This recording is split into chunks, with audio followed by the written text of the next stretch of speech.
espírita, regeneração. Cristo e caridade, é o amor em ação. E com vocês, eu deixo aqui a presença de Francilene Lima, falando sobre a parábola da dracma perdida. Muita paz. Obrigada, Manu.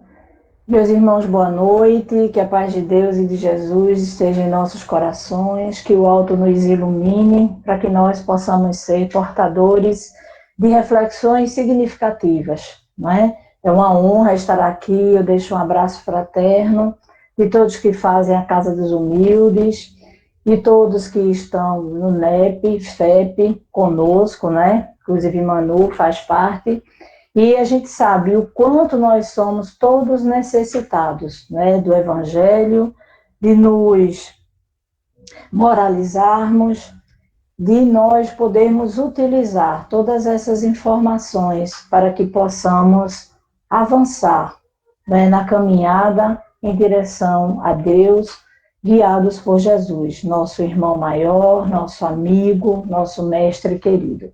Num ano tão desafiador, né, em que todos nós precisamos ter sido fortes. As perdas aconteceram, nós acompanhamos, nos solidarizamos, e essa fraternidade que nos une, humanidade terráquea, encarnados e desencarnados, está passando por grandes aprendizagens, no momento em que esse ir e vir se intensifica e que todos nós estamos aí vivenciando.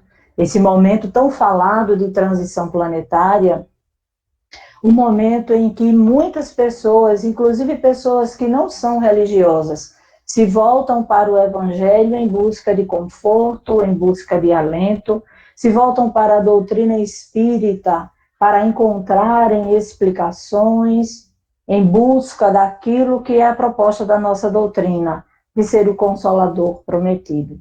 E como tal, dentro dessa moral cristã, né, que é a base da nossa doutrina, hoje nós conversamos sobre uma parábola muito interessante. Ela está lá registrada apenas no Evangelho de Lucas. Graças a Deus, o Lucas nos trouxe essa parábola. É uma parábola curtinha, e é uma parábola pouco conhecida, não é? A da dracma perdida. E ela, na verdade, faz parte de um conjunto que a gente geralmente chama de parábolas, mas é uma parábola só. Então, quando a gente vai lá no Evangelho de Lucas e a gente vai lá ver sobre a parábola da ovelha perdida, a gente vai ver que Jesus vai responder às críticas que recebe. E nesse momento, Lucas destaca que ele vai receber muitas críticas pela forma como ele se comporta, pelas pessoas que estão procurando as suas palavras, o seu acolhimento. E Lucas destaca dois segmentos: os fariseus e os escribas. Porém, dentro dessa perspectiva, Jesus vai colocar lá em Lucas 15:3, contou-lhes uma parábola. E aí ele começa contando, né, a parábola da ovelha perdida e prossegue contando a parábola da dracma perdida. Tanto é que, se você for ao Evangelho, ele começa lá em 15:8 com ou, e depois, vocês já estudaram, ele conclui com a parábola dos dois filhos, também chamada de parábola do filho pródigo, e ele começa com e disse. Por que a gente está colocando isso? Para que a gente possa se situar, e para que a gente possa saber que muitas pessoas se referem a essas parábolas como três parábolas diferentes, mas na análise bíblica também pode haver a referência dessas três palavras como um conjunto que forma uma unidade. Seria uma trilogia. E é muito interessante que a gente veja isso. Por quê? Porque Jesus vai contá-las e o contexto da ideia central é sempre a ideia daquele que busca algo, que procura algo, que encontra esse algo e que se alegra. Então, é nesse contexto que a gente vai tentar trazer algumas reflexões em relação à dracma perdida. Então, eu gostaria de, antes de começar, ler para vocês, eu não sei se todos leram, né, antecipadamente, ou se todos conhecem, mas aí a gente vai ver que nós estamos aí, eu usei a tradução de Haroldo Dutra Dias, está lá em Lucas 15, 8, 10. Jesus nos coloca da seguinte forma: ou qual mulher que, tendo 10 dracmas, se perde uma dracma, não acende a candeia, varre a casa e procura diligentemente até que encontre. E, ao encontrá-la, convoca as amigas e vizinhas, dizendo: alegrai-vos comigo, porque encontrei a dracma perdida. Eu vos digo que, desse modo, há mais alegria diante dos anjos de Deus por um pecador que se arrepende. Então, Jesus está num contexto em que ele sofre inúmeras críticas, não só dos fariseus e dos escribas, mas também sofre críticas dos sumos sacerdotes, sofre críticas dos anciãos do povo, que são pessoas que têm uma forte influência política e religiosa em inúmeros segmentos, né, da sociedade judaica da época, mas que observam Jesus com olhos muito atentos a não compreendê-lo e não aceitar que ele seja o Messias, mas sim de envenenar todas as suas ações, de fazer com que aqueles que o seguem possam vê-lo com outros olhos e fazer com que as pessoas, ao invés de se aproximarem dele, se afastem, por medo de questões políticas, para que o poder que eles exercem não seja comprometido. Então, dentro dessa perspectiva, talvez se estivéssemos no lugar de Jesus, nós já estivéssemos irritados com tantos ataques e nós dessemos respostas bem atravessadas a essas críticas que são absolutamente descabidas. Mas como Jesus é um espírito puro, veio ciente de sua missão, cumprir aquilo que foi programado, ele dá uma resposta acolhedora e ele aproveita a oportunidade para o ensinamento. Não apenas para os fariseus e os escribas, especificamente, que o criticavam, por todos aqueles que estavam ao seu lado, principalmente os publicanos e os pecadores, mas ele deixa um ensinamento para todos nós. Por quê? Porque ele é extremamente pedagógico e ele vem como um grande mestre fazer com que seus ensinamentos se perpetuem ao longo do tempo. E, como eu já disse no começo, graças a Deus, a parábola da dracma perdida não ficou perdida. Lucas resgatou para a gente, porque ela é muito curtinha, mas ela tem um ensinamento ou ensinamentos muito significativos. Acredito que todos vocês saibam, né, que os publicanos eram muito mal vistos no contexto da sociedade judaica, porque eram os coletores de impostos. Se relacionavam, né, com a elite judaica, que faziam parte dela, e se relacionavam também com os romanos, dentro de uma perspectiva de troca e de uma visão de exploração da própria sociedade judaica. Então, como eram judeus que se aliavam aos romanos e exploravam os próprios judeus, eles eram vistos como homens de má fama. E isso fazia com que os fariseus olhassem para Jesus com olhares de muita interrogação. Mas não eram só os publicanos presentes nos discursos de Jesus que incomodavam. Também incomodavam os doentes, né, os leprosos, os coxos, os cegos, incomodavam as mulheres, incomodavam as prostitutas, enfim. Eles se sentiam incomodados pela presença de todos aqueles que sofriam, que eram explorados, que eram estrupiados, mas que ali estavam em busca de amor, em busca desse amor fraterno que Emmanuel traz para a gente, os dois, né? Em busca de palavras de consolo, para que as agruras daquela existência material, naquela experiência reencarnatória, pudesse ser amenizada pelo amor e o carinho acolhedor do Cristo. Então, dentro dessa perspectiva, Jesus vai nos trazer parábolas belíssimas para que nós pudéssemos contextualizar.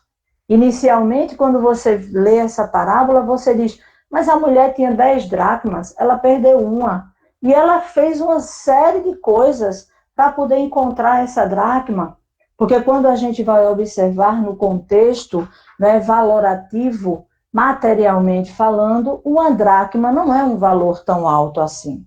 Então, a dracma era uma das moedas que circulavam na Palestina naquele momento, é uma moeda de origem grega, e ela tem algumas correspondências para que a gente mais ou menos consiga visualizar.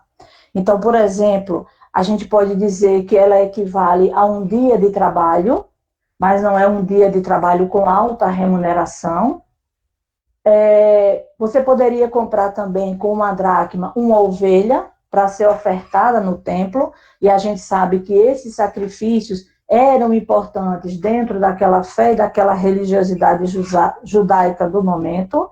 E você também poderia comprar 1/5 de um boi para ofertar como sacrifício no templo. É interessante isso, porque quando você vai lendo sobre a questão da cultura judaica e desses sacrifícios, né, que são feitos para agradar a Deus, muitas vezes as pessoas não tinham como fazer maiores ofertas.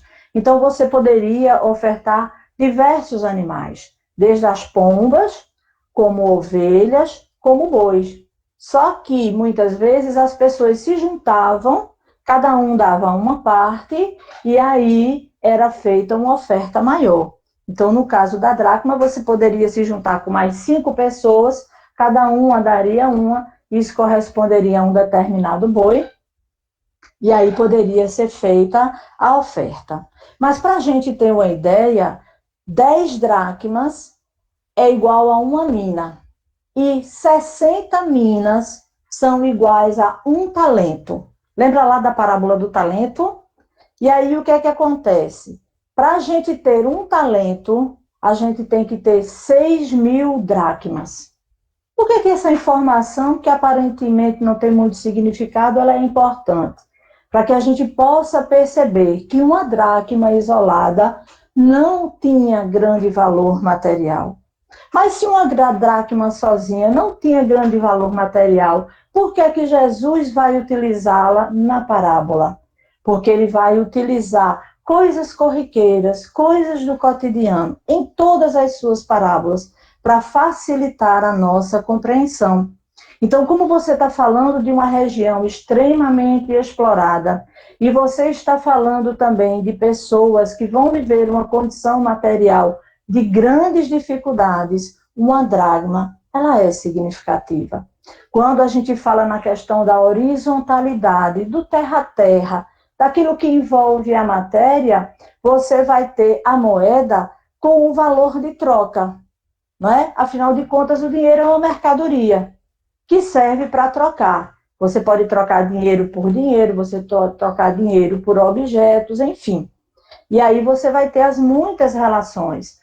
Por isso ele vai usar várias moedas diferentes, o denário, a dracma, o talento.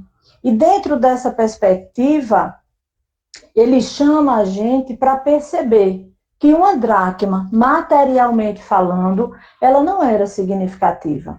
Porém, o que está por trás da letra é o espírito. E aí ele chama a atenção da gente para a questão espiritual. Aquilo que aparentemente não tem valor para Deus tem um valor enorme. E aí a gente lembra também lá do óbolo da viúva, né? Porque está tudo relacionado, tudo interagindo na didática do Cristo, para que pedagogicamente fique claro para a gente os ensinamentos. E dentro dessa perspectiva, a mulher da parábola, ela tinha 10 dracmas. E o 10 é um número que no pensamento rabínico ele é muito significativo, porque ele simboliza a perfeição, que atrai a presença divina. Isso fazia com que muitas mulheres fizessem colares com dracmas. E aí, muitas vezes, elas utilizavam 10 dracmas para fazer um colar. E aí, esse 10, ele é muito significativo, porque a gente também relaciona ele aos 10 mandamentos, quando a gente se refere à primeira revelação. A gente se refere a ele quando a gente vê as 10 leis morais, e aí a gente se refere à terceira revelação e faz um casamento da compreensão dessa questão. Essa mulher tinha 10 dracmas.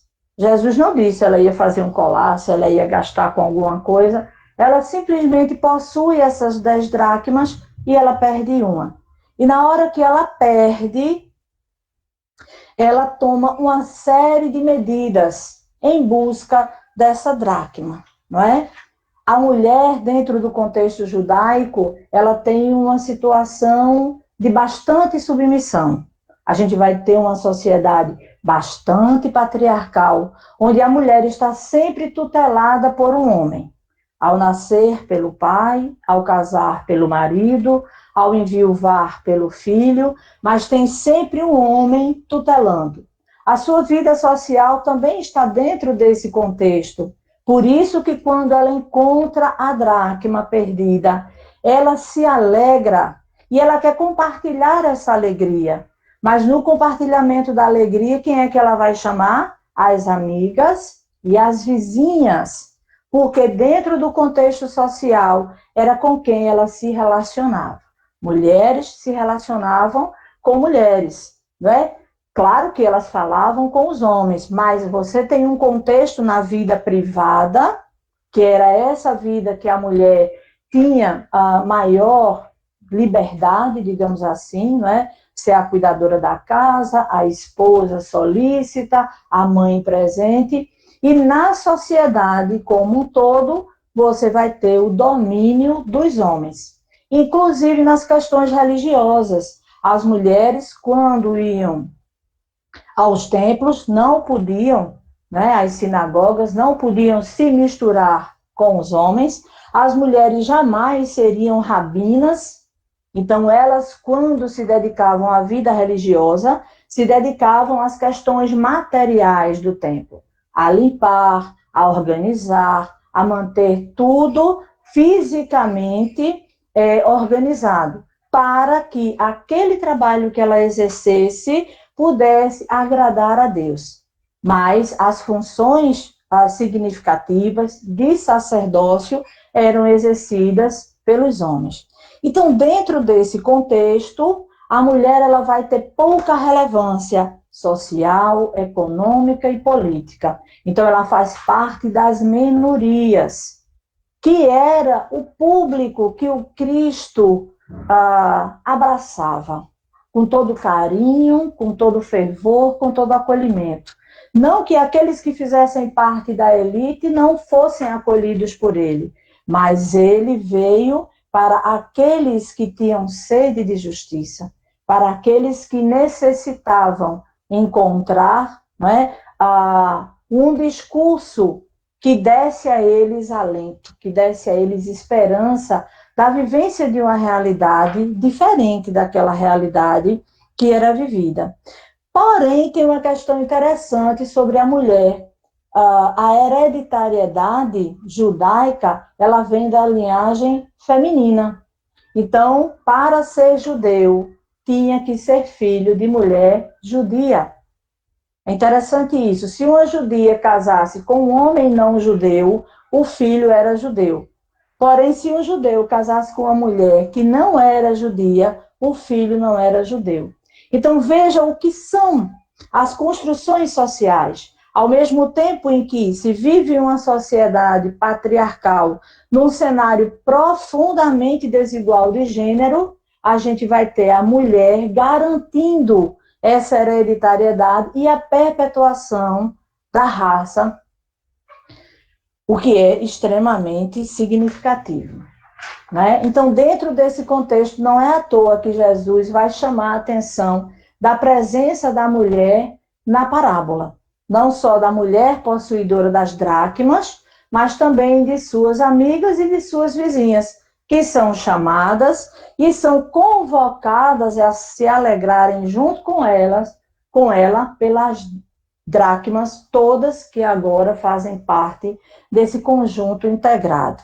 Eu queria também colocar uma questão que eu achei interessante em relação ao número 10, quando eu estava fazendo as pesquisas, que o número 10 ele está relacionado nessa tradição rabínica a um sistema integrado, um conjunto de peças individuais.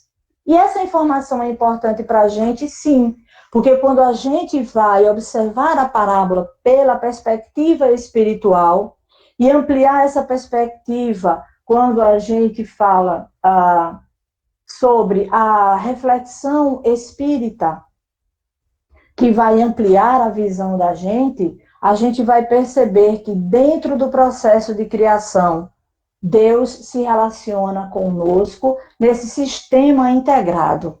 Então, por exemplo, quando nós falamos em humanidade, qual é a perspectiva espírita de humanidade? Encarnados e desencarnados. No intercâmbio constante, não é? E quando a gente fala no intercâmbio constante, não estamos falando só da questão mediúnica, mas estamos falando nesse ir e vir, né, dos princípios reencarnatórios que nos envolvem. Nenhum de nós está aqui à toa. Todos nós temos laços que nos unem àqueles que conosco caminham. E dentro dessa perspectiva da criação, qualquer um de nós fará falta. Então, esse sistema que é integrado, que nos relaciona e nos liga a Deus, faz com que ele nos ame incondicionalmente. Não importa em que estágio evolutivo estejamos. E por que ele nos ama incondicionalmente? Porque ele nos criou simples e ignorantes, para que na caminhada nós nos tornássemos perfeitos e com a perfeição nos tornássemos felizes. Essa felicidade que a gente ainda não conhece, porque por conta do estágio evolutivo em que estamos atualmente, nós ainda não temos, né, a completude do conceito de felicidade como um espírito puro, como Jesus tem, muito menos o conceito de felicidade de Deus. Mas o que nós temos em nossas mãos é a certeza absoluta de que, enquanto criação divina, nós temos um Pai zeloso. E se Ele é zeloso, Ele vai sempre cuidar de todos nós. E qualquer ausência será por Ele notada e será por Ele esperada pela volta.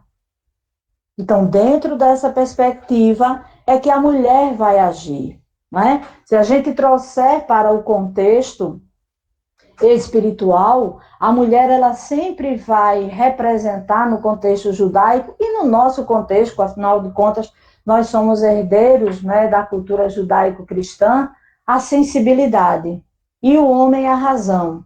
Então, na cultura judaica não vai ser diferente. Os mais jovens não, mas os mais velhos, como eu, sabem que na minha adolescência, por exemplo, era raríssimo ver um homem chorar, ver um homem demonstrar seus sentimentos, ver um filho beijar a face do pai, era a coisa mais difícil do mundo.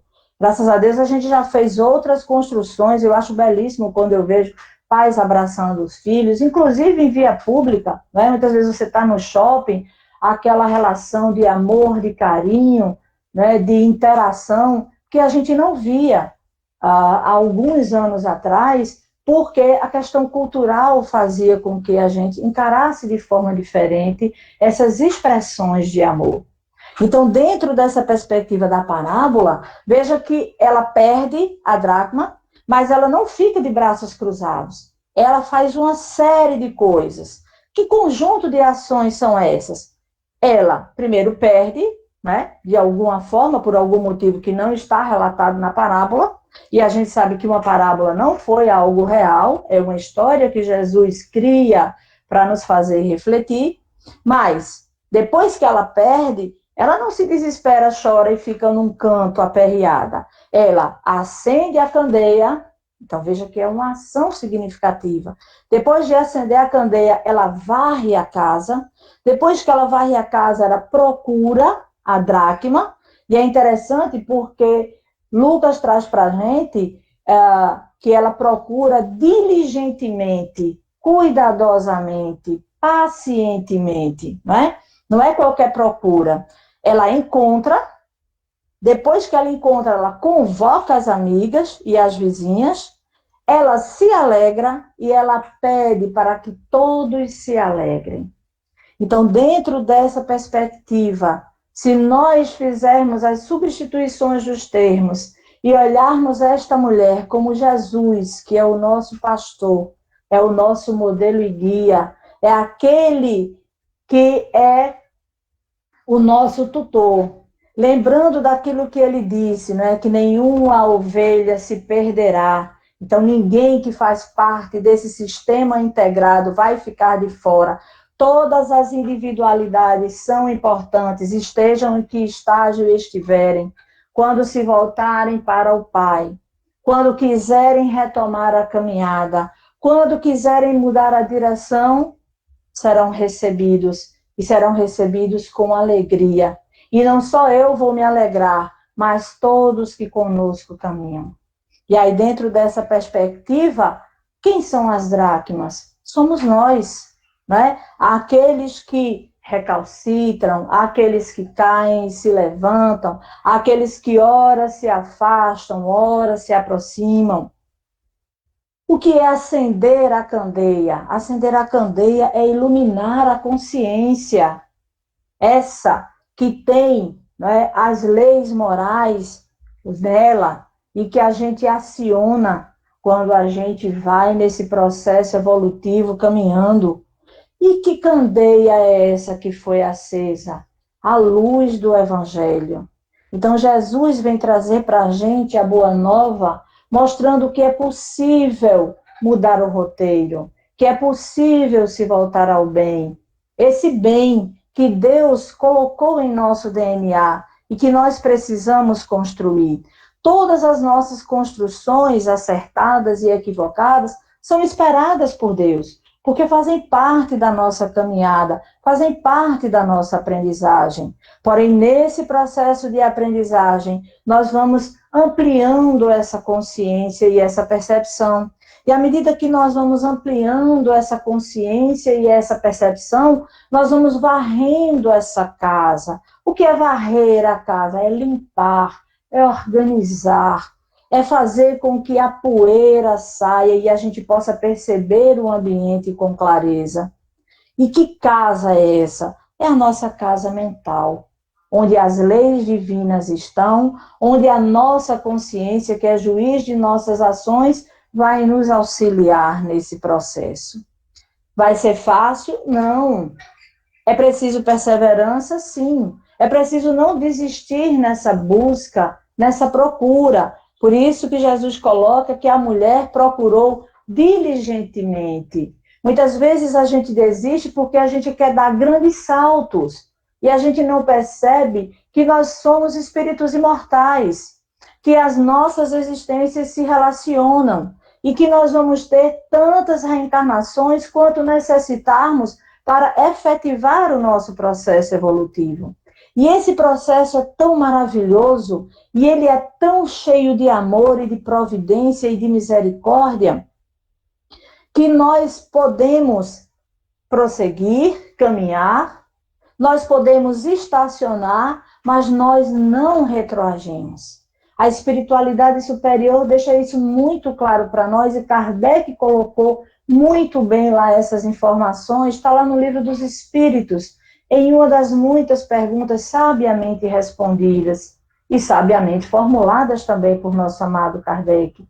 Então, tudo que é patrimônio nosso, tudo que foi construção nossa, que está sendo construção nossa, é a nossa herança. Nós somos herdeiros de nós mesmos, porém, nós podemos avançar. E é isso que Jesus espera, nos trazendo o seu evangelho, nos fortalecendo nesse avançar.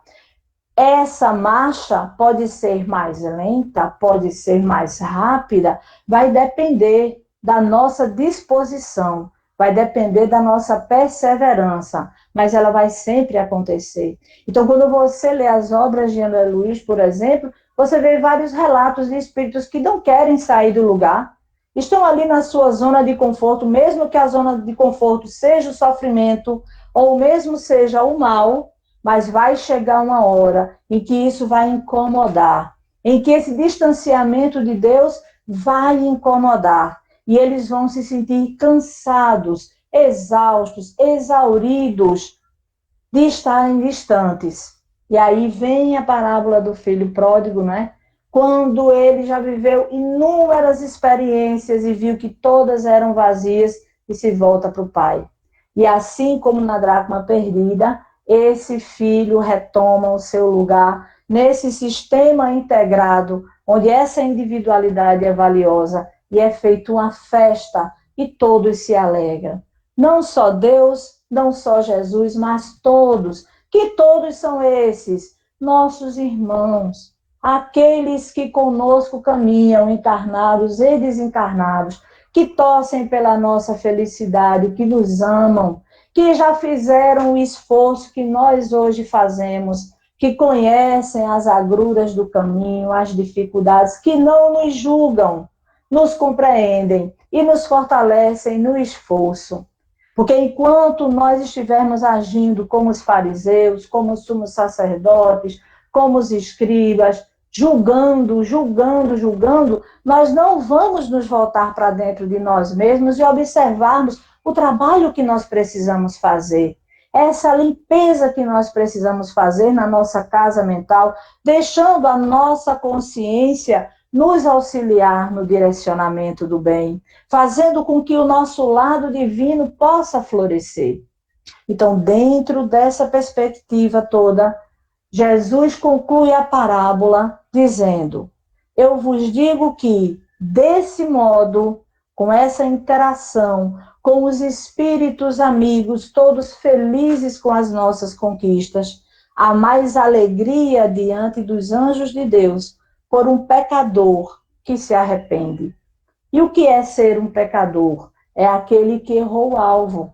Pecado significa errar o alvo. E quem de nós já não errou o alvo em algum momento? Alguns mais, outros menos, alguns conscientes, outros inconscientemente, outros ainda nem despertaram, estão cometendo inúmeros equívocos, se deixando levar pelo orgulho, pelo egoísmo, mas um dia despertarão.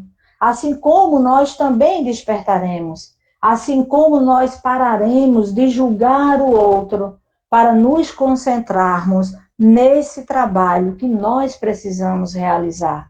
E isso não é ser egoísta. Isso é fazer aquilo que Sócrates nos convida lá na antiguidade e reforça Kardec no Livro dos Espíritos, porque Sócrates também faz parte da codificação.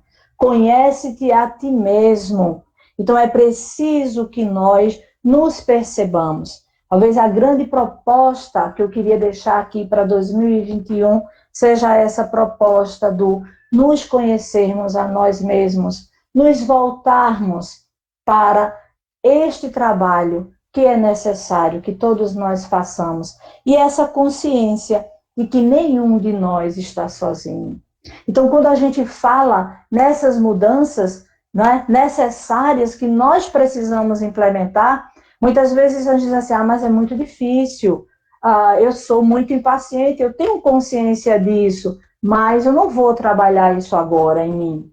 Não é? Às vezes a gente diz assim, vou deixar para a próxima encarnação, vou levar essa pendência, isso aqui eu assumo, na próxima eu vou agir.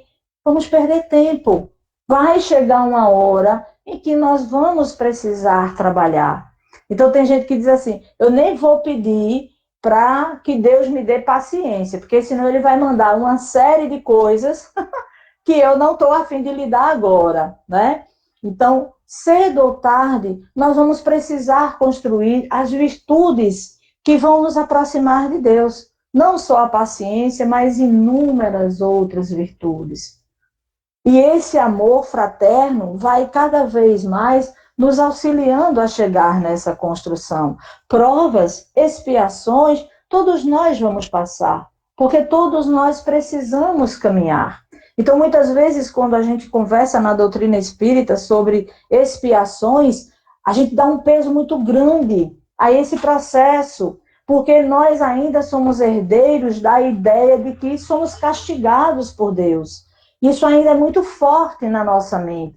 E muitas vezes, quando acontecem coisas que nós não desejávamos, ou perdas acontecem na nossa vida, a gente acha que Deus nos abandonou, que Deus esqueceu de nós. E muitas vezes a gente usa como moeda de troca o bem que de alguma forma nós praticamos e fazemos conta dele. Quando, na verdade, quando nós avançarmos no processo evolutivo, nós vamos perceber que tudo é aprendizagem. Tanto os momentos de alegria, quanto os momentos de tristeza. Por quê? Porque existem pessoas que esquecem de Deus na alegria e existem pessoas que esquecem de Deus na tristeza. Ou se deixando levar pelo orgulho, ou se deixando levar pela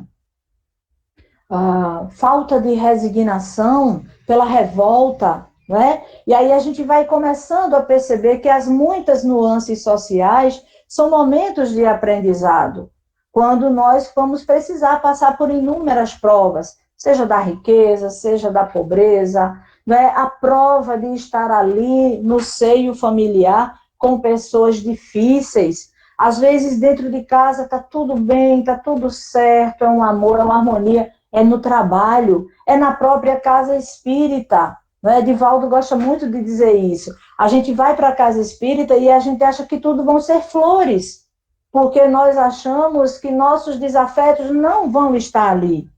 Mas aí Jesus coloca os nossos desafetos ali, para que nós possamos trabalhar no amparo do Cristo, no ambiente em que reina o desejo do amor, o desejo do bem, o desejo da fraternidade. Se o amor, o bem e a fraternidade vão verdadeiramente reinar naquele ambiente, não depende de Deus, não depende de Jesus, depende de nós. Porque onde quer que estejamos, seremos construção. Então, o arrependimento, quando Jesus coloca aqui, né, um pecador que se arrepende, ele é muito significativo. E aí eu tive a curiosidade de procurar qual é o significado grego da palavra arrependimento, já que Lucas é grego, né, e ele escreve divinamente bem em grego, né, afinal de contas ele tem uma formação médica, então ele tem um conjunto de conhecimentos que, por exemplo, Marcos não tinha. E aí eu achei maravilhoso, porque arrependimento em grego significa conversão, mudança de direção, mudança na mente, ou seja, na forma de pensar, e uma mudança de atitude, porque a atitude é algo que é um trabalho individual. Quando você escuta, por exemplo, uma palestra, quando você faz uma campanha do quilo, quando você vai à casa espírita participar de um estudo, enfim, onde quer que você esteja, você vai ter estímulos ao bem. Você vai ter pessoas que vão falar no bem, pessoas que vão estar ali colocando o bem em ação, na prática da caridade, seja ela material, seja ela moral, mas essa atitude de renovação, eu não vou poder fazer por ninguém, assim como ninguém vai poder fazer por mim. Então, essa atitude de redirecionar a caminhada, só nós podemos fazer. Por isso que Jesus dizia, eu sou o caminho, a verdade e a vida. Ninguém vem ao Pai senão por mim. Agora, para vir ao Pai, eu estou lhe chamando. Mas você tem que ter a atitude de vir. E para isso a doutrina espírita nos auxilia muito, fazendo com que nós percebamos a nossa importância nesse processo divino. A Terra como um educandário de almas. Nós somos espíritos em construção. Mas muitas vezes nós somos muito rigorosos conosco, ou nós somos muito maleáveis conosco. Eu tenho uma amiga que ela diz assim, nós somos sempre excelentes advogados de nós mesmos, porque nós temos sempre justificativa para as nossas atitudes. Porém, muitas vezes a gente se deixa levar pelo melindre, né? Uma palavra que Kátia falou muito ontem na live, ontem com o Rinaldo. E o que é o melindre, se não o orgulho e um amor próprio ferido? E aí são chagas que nós precisamos curar. Então há muito trabalho a ser feito. E aí a gente pode pegar muitos exemplos. A gente pode pegar Paulo de Tarso, a gente pode pegar Maria Madalena. E aí eu fiquei pensando, desses muitos exemplos, o que poderia estar mais próximo de nós? Porque eu já vi pessoas dizerem assim, não, mas Paulo de Tarso, Maria Madalena, estão muito mais na frente nesse processo, nesses saltos de qualidade que eu posso dar. E aí eu lembrei de André Luiz, né? Lá em Nosso Lar, que eu acredito que aqui, se não todos leram, mas a grande maioria, quem não leu ainda lê, é uma obra fantástica. E André Luiz está muito próximo de nós. Ele vai relatar uma experiência que ele viveu enquanto um espírito, que desavisadamente acaba desencarnando como um suicida inconsciente. E vai, né, sofrer bastante até lembrar-se de pedir ajuda, até fazer uma prece e perceber a ajuda que estava vindo do alto há anos e não conseguia chegar até ele, simplesmente porque ele não percebia. Então há todo um conjunto de acontecimentos e lá no finalzinho ele já vai ter feito inúmeros amigos na espiritualidade. Lísias, Dona Laura, o próprio Clarencio que o resgatou, Narcisa que vai trabalhar com ele nas câmaras de regeneração, mas ele passa por um momento que é um momento que nós poderíamos chamar de prova, onde o desejo dele, que era voltar ao antigo lar, é atendido, e ele volta. E os amigos espirituais ficam todos apreensivos. Será que ele vai conseguir passar por esse momento? Será que ele volta à colônia ou será que ele vai ficar por lá perturbado? Era uma atitude que ele precisava ter e ninguém poderia fazer o trabalho por ele. Resumidamente, André Luiz vem. Quando ele chega em casa, ele esperava uma viúva que ainda estivesse lamentando a sua partida e filhos também chorosos ou saudosos de sua presença. O que ele vai encontrar, na verdade, é a sua viúva em segundas núpcias, uma filha que realmente sente falta dele, uma outra filha que é relativamente indiferente e o filho que, quando ele desencarnou, era muito pequenininho, tinha pouquíssimas lembranças dele. Tal a decepção do homem médico na terra, orgulhoso, senhor de um lar, em uma sociedade, assim como a sociedade judaica patriarcal. E ele tinha uma decisão a tomar. Que decisão era essa? Ou ele ficava ali e se entregava ao desequilíbrio e à dor, ou ele seguia a nova realidade. E os amigos espirituais, numa expectativa imensa, na torcida e na oração, para que tudo desse certo. E ele acaba, depois de uma série de conflitos, chegando à atitude desejada. E ele acaba mudando a sua perspectiva, varrendo a sua casa mental, permitindo que a sua consciência falasse mais alto e vendo todos aqueles, com todo o amor, com todo o carinho que ele tinha, como irmãos em humanidade. E dentro dessa perspectiva de sermos todos irmãos em humanidade, ele começa a olhar para a ex-esposa como uma irmã e para o atual marido dela como um irmão, que adoentado que estava, necessitava de socorro. E ele pede socorro aos seus amigos espirituais. Esse socorro vem, a saúde se restabelece, a alegria se restabelece no lar e ele segue de volta para a colônia. E quando chega da colônia, essa alegria que a mulher, dona da dracma, que a encontrou, sentiu, ele também vai sentir. Ele, enquanto individualidade, importantíssimo para Deus, importantíssimo para Jesus e para todos aqueles que estavam com ele. Uma alegria compartilhada fraternalmente, maravilhosamente.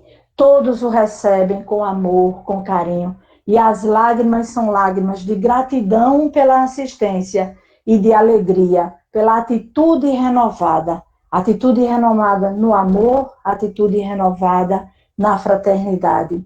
Então, queridos irmãos, a minha hora já é chegada, mas eu queria que todos nós saíssemos dessa reunião com esse Deus que Jesus nos apresenta, um Pai zeloso, um Pai amoroso, um Pai de bondade e misericórdia, um Pai de providência e solicitude, sábio e caridoso, que desperta em todos nós o desejo de nos aproximarmos dele, que por amor deixou em nossos DNAs espirituais a semente do bem, para fazer germinar, para que todos nós possamos, assim como a dracma perdida, sermos encontrados, sermos amados, sermos acariciados por Deus e sermos acolhidos por todo esse amor, por todo esse universo que espera por nós e que nós também esperamos construir. Lembrando que o mundo de regeneração, que tanto falamos, que tanto desejamos, será construído por nossas novas atitudes. Os desafios foram inúmeros em 2020, serão igualmente inúmeros em 2021. Talvez não tão relacionados à Covid-19, porque se a bondade divina desejar, com sua misericórdia e sua providência, as questões serão resolvidas com a vacina, por exemplo. Porém, nós precisamos compreender que o universo nos solicita a um novo normal. Não mais a voltarmos ao que éramos antes da Covid-19, mas a construirmos esse mundo novo, com muita paz, com muito amor, com muita fraternidade, fazendo com que o Evangelho possa estar vivo em nossos corações, em nossas atitudes, em nossas mentes. Então, queridos, eu quero agradecer muito a compreensão de todos, a presença de todos e desejar um 2021 de muitas aprendizagens, de muita construção e de muitas atitudes no bem. Muito obrigada.